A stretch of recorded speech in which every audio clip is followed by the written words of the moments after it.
아침에 나로 주의 인자한 말씀을 듣게 하소서.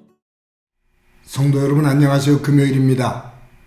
오늘도 하나님의 사랑이 여러분들의 삶의 자리에 가득하기를 간절히 소망합니다. 말씀 한 국 봅니다. 에레미야 애가서 5장 1절부터 14절까지의 말씀을 봉독해 드립니다. 여호와여, 우리가 당한 것을 기억하시고 우리가 받은 치욕을 살펴보옵소서. 우리의 기업이 외인들에게, 우리의 집들도 이방인들에게로 돌아갔나이다. 우리는 아버지 없는 고아들이오며 우리의 어머니는 과부들 같으니 우리가 은을 주고 물을 마시며 값을 주고 나무를 가져오며 우리를 뒤쫓는 자들이 우리의 목을 눌러싸우니 우리가 기진하여 쉴 수 없나이다. 우리가 애굽 사람과 아수르 사람과 악수하고 양식을 얻어 배불리고자 하였나이다. 우리의 조상들은 범죄하고 없어졌으며 우리는 그들의 죄악을 담당하였나이다. 종들이 우리를 지배하며 그들의 손에서 건져낼 자가 없나이다. 광야에는 칼이 있으므로 죽기를 무릅써야 양식을 얻사오니 굶주림의 열기로 말미암아 우리의 피부가 아궁이처럼 검으니이다. 대적들이 시온에서 부녀들을, 유다 각 성읍에서 처녀들을 욕보였나이다. 지도자들은 그들의 손에 매달리고 장로들의 얼굴도 존경을 받지 못하나이다. 청년들이 맷돌을 지어 아이들이 나무를 지어다가 엎드러지오며 노인들은 다시 성문에 앉지 못하며 청년들은 다시 노래하지 못하나이다. 아멘. 예레미야 애가서를 큐티하면서 이제 마지막 장인 5장의 내용을 큐티하게 됩니다. 예레미야 애가 1장부터 5장까지 읽으면서 이 안에 그 문장의 주어의 변화가 있음을 볼 수 있어요. 1장에 보면 이 주어가 1인칭 나입니다. 1장 9절에 보면 대표적으로 이렇게 시작이 돼요. 나의 환난을 감찰하소서. 그러면서 모든 그 문장의 주어가 나, 내가라고 되어 있습니다. 그런데 이 주어가 3장 중반까지는 쭉 나로 이어지는데 3장 40절에 보면 우리라는 주어로 바뀌어요. 3장 40절에 보면 이렇게 되거든요. 우리가 스스로 우리의 행위를 조사하고 라고 주어가 우리로 바뀝니다. 그래서 이 3장 40절 이후부터는 주어가 나라는 1인칭과 우리라는 주어로 그렇게 함께 섞여져서 같이 사용이 됩니다. 그런데 이 예레미야 애가 5장에 오면 주어가 나라는 주어는 사라지고 우리라는 주어로 시작해서 마지막까지 이어집니다. 예레미야 애가가 나라는 주어에서 시작되었다가 중반에는 나와 우리라는 주어로 이것이 혼성이 되어지고 또 5장에는 우리라는 단어만 그렇게 나와요. 이런 면을 묵상하면서 우리의 믿음의 내용의 모습, 우리가 어디까지 어떤 모습으로 변해야 되는지, 그 성숙한 믿음이라는 것이 무엇인지 이런 것들을 한번 생각해 보게 되는 거죠. 여러분, 저와 여러분이 하나님을 믿기 시작할 때 그 시작점은 나에서부터 시작이 됩니다.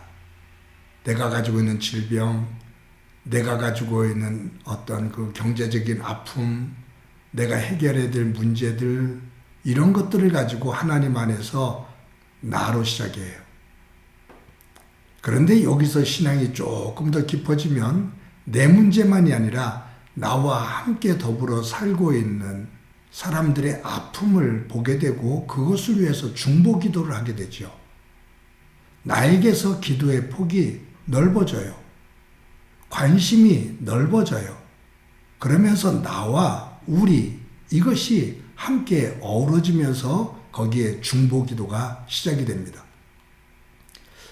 그러면서 신앙의 연륜이 깊어지고 성숙해지면 성숙해질수록 내 문제를 가지고 있지만 내 문제를 어디서 해결하냐면 우리라는 이 공동체 전체에서 내 문제를 봐요. 또 나를 통해서 전체 문제를 보고요. 그런 면에서 신앙이 연륜이 깊어지고 성숙해지면 개인, 내 문제, 내 가정 문제, 내 교회 문제 이것만이 아니라 주변에 있는 사람들, 우리 사회, 이 나라, 이 민족, 지구촌, 세계가 겪고 있는 기근, 전쟁, 이 모든 것들, 기후변화, 그곳에서 나타나는 혼선과 아픔, 이런 것들이 전부 다 나의 문제로 여겨지면서 우리라는 전체를 보게 됩니다. 여러분, 예수님께서 주기도를 가르쳐 주시잖아요. 그 주기도 내용을 보면 나라는 주어가 나로 시작되는 것이 하나도 없습니다. 전부 다 우리입니다. 하늘에 계신 우리 아버지여, 우리에게 일용할 양식을 주옵시고 우리가 우리에게 죄진 자를 사여 준 것 같이 또 우리를 시험에 들게 하지 마옵시고, 예수님께서 우리에게 가르쳐 주신 기도의 본, 그것이 주기도인데 그 주기도 안에는 나라는 주어가 없이 우리입니다. 공동체예요. 더불어예요. 그래서 이 신앙은 관계 회복이 참 중요합니다. 아담과 하와가 죄를 짓기 이전에는 하나님과의 관계, 아담과 하와의 관계, 또 아담과 하와와 자연과의 관계, 이 모든 관계가 우리가 되었어요. 하나가 되었어요. 그런데 죄가 들어오면서 이것이 우리라는 개념이 깨어지고 나만이 존재해요. 내가. 내 것. 그러면서 타인과 갈등이 생기고 관계가 깨어지죠. 예수님께서 이 땅에 오셔서 우리의 죄를 사해 주시고 하나님의 백성으로 우리가 부름을 받았는데 거기에서 회복돼야 될 것은 나를 중심으로만 이기적으로 세워졌던 내 모습, 거기에는 분명히 이기적이 되어지면 욕심과 욕망이 있거든요. 교만이 있거든요. 근데 그것을 내려놓기 시작하면 우리가 보이기 시작하고 하나님과의 관계, 이웃과의 관계, 자연과의 관계가 회복이 되어져요. 그런 의미가 첫 번째 하나님 사랑, 두 번째 이웃 사랑, 이것이 가장 큰 계명이다라고 말씀하시는 예수님의 말씀입니다. 저와 여러분의 믿음이 나에게서 나로부터 시작이 되지만 그것이 함께 더불어 살 수 있는 연대감이 있는 그러한 책임과 성숙함이 있는 그 믿음으로 성장할 수 있기를 바랍니다. 오늘 이 말씀을 묵상하면서 또 한 가지 생각하고 싶은 것이 있어요. 그것이 뭐냐면 우리의 믿음의 삶, 나이 들어가면서 살아가고 있는 우리의 믿음의 뒷모습이 누구에게 어떤 영향력을 끼치나 하는 겁니다. 여러분, 오늘 7절 말씀 보면 이렇게 기록되어 있죠. 우리 조상들은 범죄하고 없어졌으며 우리는 그들의 죄악을 담당하였나이다. 예레미야가 지금 이 유다 나라가 멸망당하고 예루살렘 성이 황폐하게 무너지고 사람들이 죽고 어린 자식들이 굶어 죽어가고 있고 아낙네들이 성폭력을 당하고 젊은이들이 포로로 잡혀가고 이 모든 것들이 다 무너져 있는 이 모습을 보면서 탄식하는 것이 뭐냐면 이런 결과를 갖게 된 것은 우리 조상들이 하나님을 버리고 애굽으로 아수르로 돌아다니며 손을 벌리고 도와달라고 그들을 바라보고 그들을 의지했던 하나님을 멀리했던 그 죄로 인해 만들어진 결과입니다. 그 심판입니다. 그것을 지금 이 세대가 짊어지고 있습니다. 라는 거예요. 여러분, 조상의 죄가 지금 현재 이 패망한, 멸망한 백성들의 아픔이다. 이것을 생각해 보면 저와 여러분이 걸어가는 그 삶, 우리가 하나님 안에서 담고 있는 믿음의 내용, 그것이 결국 우리 자녀들의 삶에 커다란 영향력을 끼친다라는 겁니다. 어떤 영향력일까? 하나님 안에서 복의 통로로서의 영향력일까? 아니면 자녀들이 받을 수 있는 그 복을 가로막는 못된, 부정된 그러한 영향력일까? 한번 점검해 보게 됩니다. 저와 여러분의 삶의 자리가, 우리의 삶의 내용이, 특히 하나님 안에서의 그 삶의 내용이 자녀들이 받아야 될 복을 가로막는 자가 아니라 그 자녀들의 복의 통로가 되어지는 선한 영향력을 갖는 삶이 되어지기를 간절히 소망합니다. 한번 기도합니다. 하나님의 은혜를 감사합니다. 오늘도 귀한 하루 허락해 주신 것 감사합니다.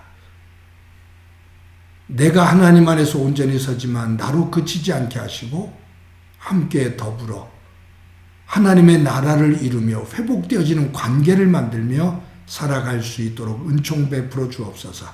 우리의 삶이 자녀들에게 축복의 통로가 되기를 소망합니다. 우리로 인해 하나님으로부터 흐르는 축복이 막히거나 또 무너지는 그러한 일이 없도록 주님 우리의 삶을 인도해 주옵소서. 예수님의 이름으로 기도드립니다. 아멘.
이때라